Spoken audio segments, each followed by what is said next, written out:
गंभीर चर्चा हुई हम लोगों की। कहेंगे वाद, प्रतिवाद, संवाद, यही पूरे वामपंथी आंदोलन की चुनौती भी है और विकल्प भी है।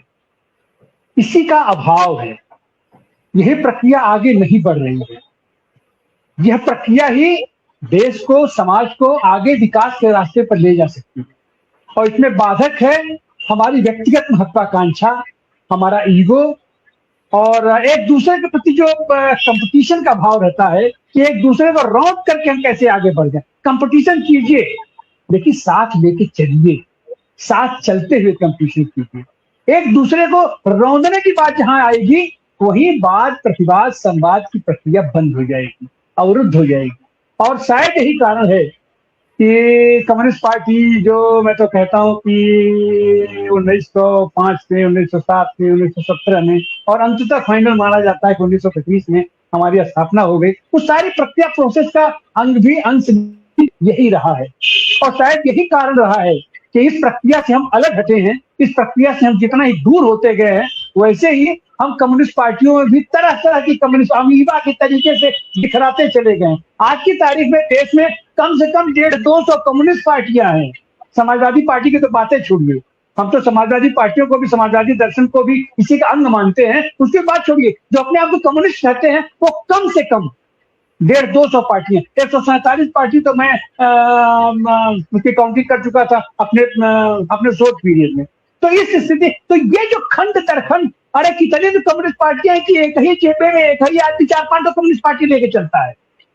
तो ये संकट है, और ये संकट केवल वही संकट है कि हम वाद, प्रतिवाद, संवाद की प्रक्रिया से दूर हो रहे हैं। हमारे दल के अंदर भी, पार्टी के अंदर भी आज की तारीख में जिस पार्टी में, जिस संगठन में, जिस बैठक में इस प्रक्रिया का पालन होता है और जितनी स्तर तक पालन होता है, वो पार्टी उतने स्तर तक आगे बढ़ पाती है। और नहीं तो आज की तारीख में भारतीय कम्युनिस्ट पार्टी एक जमाने में दूसरे नंबर की पार्टी हुआ करती थी, विकल्प हुआ करती थी। और सच बात तो यह है कि अगर मौका मिला होता, अगर उसके साथ उस तरीके का व्यवहार न होता, तो शायद पहली सरकार कम्युनिस्टों की ही बनी होती, कम्युनिस्ट पार्टियों की ही बनी होती। लेकिन जो भी रहा है, 1952 हो, 57 हो, उसमें तो हम जो सेकंड पार्ट थे। लेकिन ये जो हमारी प्रक्रिया जो बंद हुई वाद, प्रतिवाद, संवाद की, उसके चलते हम पीछे धक्के खाते चले गए। और फिर जब हमने टूटना शुरू किया, और टूटते टूटते आज की स्थिति यह है कि हम 3 प्रांतों से, अब हम एक भी प्रांत में नहीं है, और वो केवल 3 प्रांत नहीं थे। हम तो ये कहेंगे कि केरल, बंगाल और त्रिपुरा से बाहर हट करके अगर कहीं मजबूत कम्युनिस्ट पार्टी थी तो हमारे बिहार की कम्युनिस्ट पार्टी थी। हमारा पूर्वी उत्तर प्रदेश, हमारा जैसे एक जमाने में केरल कहा जाता था। और सबकी बात तो छोड़िए, हमारा बनारस उसका मजबूत कर हुआ करता था। बनारस दुनिया के इतिहास में या अपने पॉलिटिकल इतिहास में अब तक यह रहता है कि जीत का इतिहास लिखा जाता है। बनारस वो जगह थी कि रुस्तम सैकिन हारे, ये इतिहास है यहाँ का। रुस्तम सैकिन हारे, ये इतिहास यहाँ का। क्यों हारे थे? तो यहाँ का उस समय का प्रख्यात शिक्षाविद, प्रख्यात ये समाज वैज्ञानिक संपूर्णानंद चीफ मिनिस्टर होते हुए यहाँ हार रहे थे। और जिस तरीके से बंगाल में आज की तारीख में भारतीय जनता पार्टी को अपना जिताया गया, जीता गया, उस स्थिति में आने की जरूरत पड़ी थी।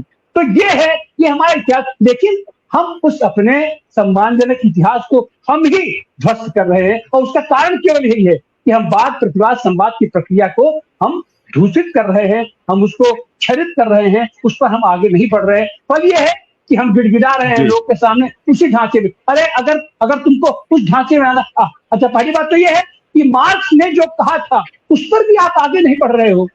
मार्क्स ने कहा था कि ये तो सिद्धांत हो गया, लेकिन यह काल, समय, परिस्थितियों के अनुकूल जहां है, वहां की सामाजिक परिस्थितियों के अनुकूल आप इसको लागू कीजिए।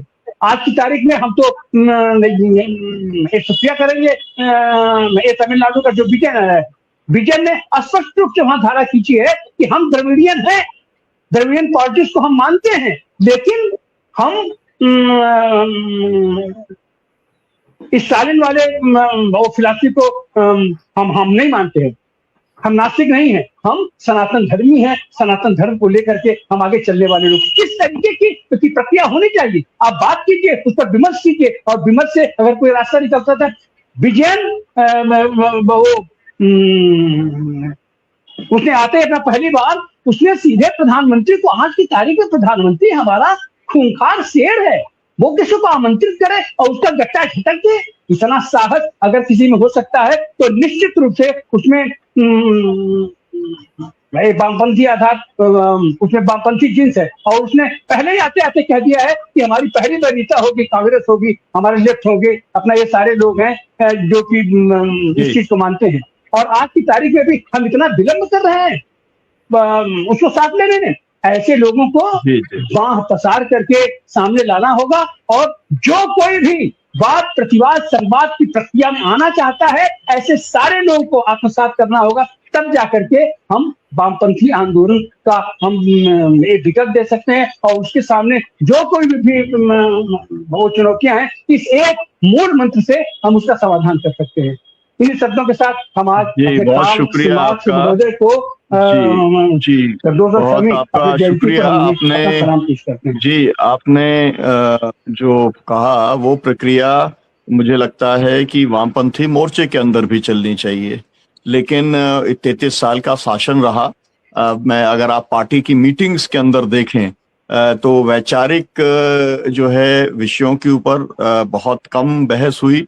सरकार को चलाने को लेकर बहस हुई, कार्यक्रमों को लेकर बहस हुई, लेकिन एकजुटता को लेकर के कि हम जितनी पार्टियां मिलकर के सरकार चला रहे हैं वो सब एकजुट कैसे आ सकते हैं, इसके तौर तरीके तलाशने के ऊपर बहुत कम, रेयरेस्ट ऑफ रेयर केस के अंदर बात हुई। ये बात भी लगातार चलती रही कि कम से कम पार्टियां का अगर एकजुटता नहीं हो सकती तो ट्रेड यूनियन के अंदर तो जितने लेफ्ट के ट्रेड यूनियंस हैं वो सब एक जगह पर आकर के एक अगर वो ट्रेड यूनियन बनाते हैं तो मुझे लगता है कि वो देश का सबसे बड़ा ट्रेड यूनियन होगा। उसी तरीके से अगर लेफ्ट के जितने किसान संगठन हैं वो अगर एकजुट होकर के बनाते हैं तो वो देश का सबसे बड़ा किसान संगठन होगा। ये संभावनाएं बहुत सारी हैं, लेकिन मुझे नहीं मालूम है, हो सकता है इंटरनल डिस्कशन चलता हो जिसकी जानकारी पब्लिक डोमेन में ना आती हो, मेरे को इसकी कोई जानकारी नहीं है।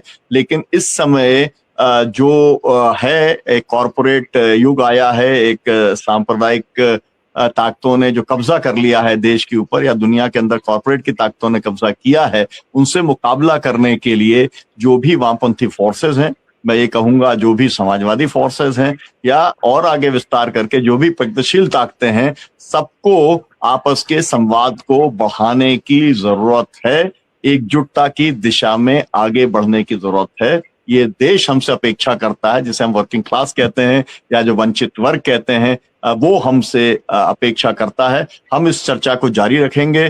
बहुजन संवाद के दर्शकों से अपील कि वे इस पर अपनी टीका टिप्पणी भी करें, अपने सवाल भी करें, ताकि हम इस जो है मुद्दे के ऊपर और भी इस चर्चा को आगे बढ़ा सकें। और जो लोग इस चर्चा में शामिल होना चाहते हैं, मैं उनसे भी कहूंगा कि बहुजन संवाद जो है वो खुला मंच है, आप भी इस चर्चा के अंदर शामिल हो सकते हैं। आप इसको शेयर करिए। बहुत बहुत शुक्रिया, बहुत बहुत धन्यवाद प्रोफेसर अरुण कुमार जी, माननीय व्यास जी, माननीय शैलेंद्र कुमार जी, माननीय डॉक्टर आनंद प्रकाश तिवारी, शुक्रिया, बहुत बहुत धन्यवाद।